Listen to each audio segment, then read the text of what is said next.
Hi, everyone. So we are live on Facebook and YouTube. We are live over here on Instagram as well. And I am so glad you're here because this is such a fun topic to talk about.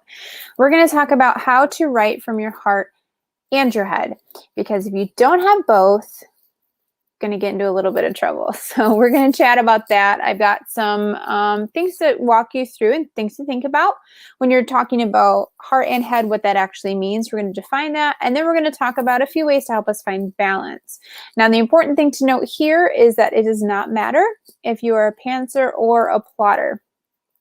I am a pantser. That's how I identify and when I write my books. But I'm going to explain too why there's not really much of a difference here, depending on heart and head. Every writer needs to tap into both. And so I'm going to explain why that makes sense and then how that applies to plotters and pantsers alike. So here we go. We're going to get started. Okay, so first part is writing from your heart. So this is what I consider your creativity, your intuition, your imagination. That's your heart aspect of it. And you really have to write from your heart because you're not going to be able to tap into that creativity. You're not going to be able to tap into the imagination and all of the things that make your story have soul and have life to it. So some tips for learning how to tap into your intuition, and this is just going to be a really quick overview, but some tips for this is, one, get quiet. So that could mean meditation, if that works for you. That's something that's worked really well for me. It could mean just breath work, like just focusing on your breath, which is kind of meditation, but it's just in the moment, just focusing on your breath and letting it ground you. So there's a lot of different ways to think about it that way. Getting to know your characters really well and then letting them guide the story. Now, this could be a little bit different for plotters versus pantsers, but honestly, I've heard this said, and it really stuck with me, because pantsers are just plotters who use their first draft as their plot. So we're all plotting the book. We all have to have a basic plot to the book. We don't just write some random stream of consciousness words, and at least in fiction, and have it a full story come out. Now, sometimes that works a little bit, but we're still going to have to tweak it. However, we're still telling ourselves what the plot of the story is. If you're a plotter, you do that usually before you start drafting your book. And as a pantser, you really discover that plot and you really create that plot in the drafting process. So it really, in this case, does not matter if you're a pantser or a plotter. You're still going to apply these things. They're just going to look a little bit different in your writing process than they would be someone that writes a little bit differently than you. And that's fine. That's perfectly good. That's actually awesome, because we are all unique individuals and we need to embrace that and not just, not try to get stuck into the right way to do things, because there is no right way to do things. There's not. You write the way you write. That's how you are meant to write. If there's things that aren't working for you, you can tweak them and learn from other people, but ultimately it has to do with what feels true to you and what feels aligned. Okay, but I don't want to get off topic, so let's keep going. All right, so if you get to know your characters really well and you let them guide you, if you're a plotter, you can go through and you'll write the plot and you'll do the outline according to what the characters are kind of telling you, and you'll tap into kind of that intuitive side of it. Now, it may work for you that plotting is more of a cerebral part, so it might be more of a head space that you do your plotting from, but then when you write, that's where more of the creativity comes in. Now, again, this is a unique process to you, so whatever your writing process is, however you tap into both the heart and the head, that's okay. But the point is, you have to have both. So, okay, another way to help you tap into your intuition, sometimes when we're writing, and this has been hard for me, is there are blocks that keep us from writing, or that keep us from thinking our writing's good enough, or imposter syndrome, writer's block, all of these things that hold us back. And mantras are a good way to rewrite that. I've spoken about that a lot. I've got a post on my Instagram feed. I've talked about this a few times on YouTube. So there's a lot of different ways, different mantras that we can use to rewrite those limiting beliefs that help us get over those blocks so we can actually write our best book. But that's kind of a way to, because sometimes in in our past experiences and all of that, we have those blocks that we don't even know how to listen to our intuition anymore. It's hard for us to say, oh yeah, this is what my intuition is telling me, because we've shoved it down so vehemently over the years that we don't know even what it sounds like when it's talking to us. So that's when it helps to get quiet, and the meditation or the breath work, it helps to really focus on the intuitive side of writing and be able to tap into that. So another point here is to trust yourself. Everything you do when you are writing should feel aligned to you. If something doesn't feel right, if something feels a little off, it probably is, and you need to question it. Now, there's different arguments for if you do this during the drafting process or in the editing process, and that's fine. Whatever process works for you is totally fine. But if something feels a little off and you're drafting, you're like, this might not feel right, leave yourself a note, move on. If you feel like fixing it right then, don't get too hung up on it. But you know, if it feels like you need to fix it right then to move the story on. This happened to me when I was drafting, I think it was Prophecy of the Codex, and I wrote myself kind of into a tough spot because I was like, some of my characters got into a car accident, and I'm like, where did this come from? This doesn't even make any sense. And so I realized, and I couldn't keep writing because I didn't know where the story was going to go from there, and I realized it just felt off. And so I started from the beginning and read through it. And I identified, listening to my intuition and what felt most true to me and true to the characters and true to the story, which is why it's important to know your characters, which is a good way to help you discover your intuition. Sometimes your characters are your intuition speaking to you. Just came up with that right now, and it's blowing my mind. Okay, anyway. So I was able to go through and identify the place where the story kind of went off the rails, and I just kind of cut it off. I saved those deleted scenes in a file because I never want to get rid of anything that I write so that if I do want to bring it back in a different form or something later, I can. But then I was able to complete the story and finish the book and keep drafting, and I found my flow again. And it's because I had gone off in a wrong direction and I was not listening to my intuition. So listen to yourself here. Trust your own intuition, because it's not going to guide you wrong if you're listening to the right voice, which is you. All right, so let's talk about the head aspect of it. Now, this is the knowledge of the writing craft. This might seem simpler to conceptualize because it's somewhat formulaic, it's somewhat, it's more tangible. But again, you need both. So this part is the writing craft. So you need to learn the writing craft. You need to learn how story works. You need to read all the books you can, take all the courses you can. If this is a part that you struggle with, learn what you can about the writing craft. There's things like pacing and show versus tell and point of view and tense and first person versus third person and all kinds of different things that you need to know about the writing craft. Another way to do this and to learn about this is reading as much as possible. In your genre, not in your genre, because you can glean things from different genres. Now, I know there are times in your life where you really just read one genre. I'm in that right now. I've been reading one genre for a while, and it's greatly influenced my writing, but in a positive way for me.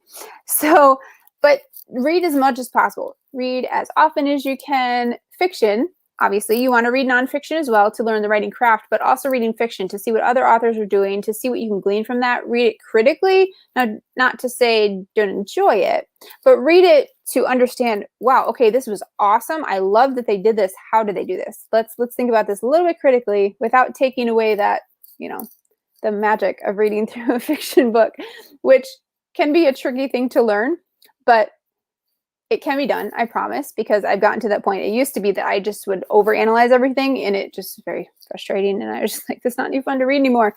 So learn to bridge that gap, but it can be done.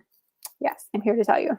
Okay, and another way to really tap into the writing craft and get better at it is to keep writing.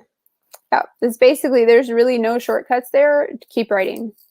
I've heard something about, like, by the time you, like, a writer can be, I don't know what the quote is, but something about the writer can be considered like a professional writer, that they've been writing long enough and they're actually considered a professional once they've written 1 million words. And I think they kind of meant like written and published 1 million words, but Anyway, the point is that's how many books? 10-ish? I mean, just simple math, 12 books, something like that.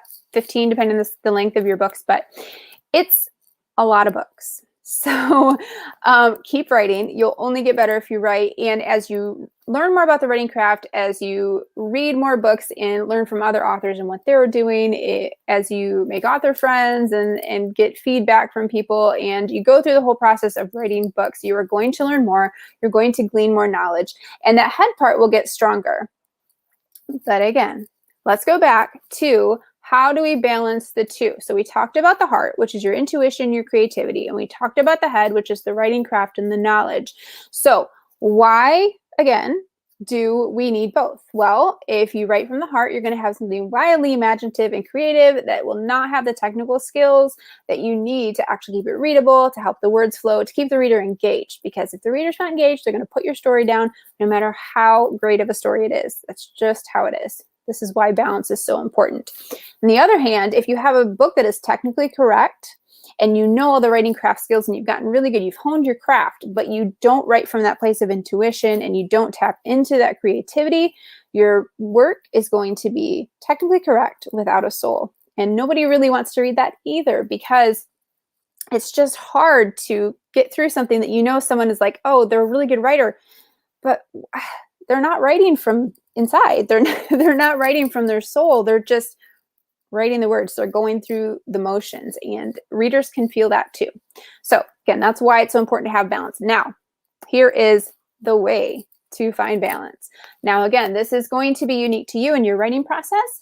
So these are some things to think about, things to apply, things to work on. And obviously, as you work on the head aspect of it and learning to tap into your intuition, as you work on the head aspect, did I say that right? Anyway, the heart, tapping into your intuition, you work on the head aspect of it and gain writing knowledge, you're going to layer up and level up, and you're going to join. You're going to get better at both. Now, it's going to normalize, and there's going to be times, and even in your draft, where you need to listen to your intuition more, and then you need to listen to your writing craft more. But also, your intuition is going to tell you, well, you learned this writing craft tool, but it doesn't apply here. For example, I like to use fragments sometimes. The strict fourth grade English teacher would tell you fragments are a no-no. Don't use fragments, but there are a place for them. So that's just a small example. There are places for telling, for example, versus showing. Not very often, because I'm a big fan of showing, but there can be an argument to be made for that. So knowing the writing craft also lets you know when to break those rules, and that's when your intuition comes in. So how do we find balance? You apply your knowledge when you're writing, but you listen to your gut. You listen to your intuition. You have to tap into what feels true for your story and what feels true to your characters. If you know your characters really well, and this is why I recommend that authors start with getting to know their characters really well. If you get to know your characters super well and you lean into that and you know everything about them, you probably know more about them than your kids or your spouse or your parents or your siblings. You almost know them better than you know yourself. They are going to guide you along the story. Again, whether you're a Potter or a Pantser. So really tap into, gain all the writing knowledge you can, learn how to listen to your intuition so you can bring those two together, find that balance, and then write from the heart with using the head to inform the way you're doing it. Okay, moral of the story, you were given a story, so tell it. Tell it well. Tell the story that you were given to be told by listening to yourself, because I believe if you were given a story to be told, it needs to be told. Whether it's just written down and it's just for your eyes only, that's fine. But if you feel the need to write, if you feel compelled to write, someone needs to read it. That's just the long and short of it. If you were given a story to tell, someone needs to read it. It might just be you. Could be 100,000 people. You never know. Okay, so one of the reasons I'm talking about how to find balance and why it's so important is because it's just, I hate to read, but I read this book once, I remember. And the book was so engaging. It was so much fun. And then about halfway through, I just lost complete interest. Like it was almost like a switch flipped. I don't even know what happened. And I DNF'd the book because I just could not get through it. And I think it was partially because they just stopped writing from their intuition or something. It was a while ago, so I don't remember specifically, but it was just like the story changed abruptly. I couldn't quite follow, and it could have been a number of things that went on. I'm not even sure. But readers can tell when you're not using both and you're not finding balance. So if you're interested in finding more about how to find balance in your writing, if you want someone to walk alongside you, to guide you through this process, to teach you how to tap into your intuition, to teach you all these writing skills that you may or may not know how to use in your writing, to teach you the whole writing process and help you get through these blocks, use the mantras, get through the writing blocks and all of that, I created the Confident Writer Intensive, and I am currently under early bird pricing for it. So we've got early bird pricing through, I think, Sunday, and it's $500 off the intensive. So it's like a huge discount. And you can get in for this. It is a 12-week program that we're going to have some live streams. We're going to do writing sprints, and we're going to have training similar to this, but more in depth. And we're going to talk about how you can balance those two things, how you can create a writing plan that works for you, how you can tap into your intuition. We're going to walk through different breathwork sessions. We're going to walk through all kinds of different things. It's going to be so much fun. Writing critiques, and we're going to have a community where everyone can chat during the week and get feedback. And it's ultimately there to help you make progress on your book, because a lot of times I see all these writers and I just feel so bad because they're stuck in their writing and they don't know what to do. And I just feel like everything is just so, it just feels hard. Sometimes they feel like they're fighting to get the words on the page. And I really hate to see that, because it doesn't have to be that way. Writing should be fun. Writing should be simple. And that's why I created the Confident Writer Intensive. So DM me, reach out. If you're interested in that program, I can send you the link and give you more information. But it's going to be such a fun time, and I'm super excited about it. It starts on April 5th. So you have, or the week of April 5th. That's when it closes. But like I said, early bird pricing is only good for the rest of this week. So DM me, reach out, and we will get started. Okay, well, thank you for listening to How to Find Balance, because like I said, it's such an important topic. It works for pantsers, for plotters. No matter how much you write, you have to write from both your head and your heart. All right. Well, that is all I have for today, and I will chat with you guys next week. I'm not sure what the topic is yet. I don't have that in front of me. I know what the topic is, I just don't have it in front of me. But we're going to chat about some other writing topics that will really help move you forward in your book. All right. Well, thank you guys for joining. I am going to sign off. Bye. Facebook and YouTube. I will chat with you later.